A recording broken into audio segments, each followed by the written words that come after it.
Hello बच्चों, चलिए प्रश्न देखते हैं। अनिश्चयक फलन के दो लाभ लिखिए।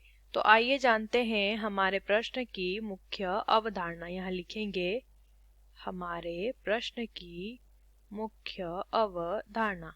हमें बताना है अनिश्चयक फलन के दो लाभ। सबसे पहले अनिश्चयक फलन के बारे में जान लेते हैं। देखिए, अनिश्चयक फलन एक ऐसी प्रक्रिया होती है जिसमें कि जो बीजांड होता है, बीजांड कहाँ पाया जाता है? पुष्प में।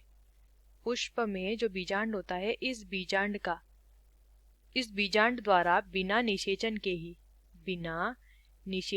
के ही किसका निर्माण हो जाना? बीजांड द्वारा फल का निर्माण होना। इस प्रक्रिया को बोला जाता है अनिश्चयक फलन, बिना निषेचन के फल का निर्माण। अब यहाँ पे इसके दो लाभ, इस प्रक्रिया के दो लाभ हमें पूछे गए हैं। ठीक से इसे लिख लेंगे। क्या पूछा गया है हमें प्रश्न में?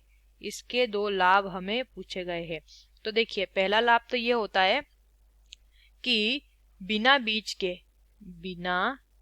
के भी फल का निर्माण इस प्रक्रिया द्वारा किया जा सकता है।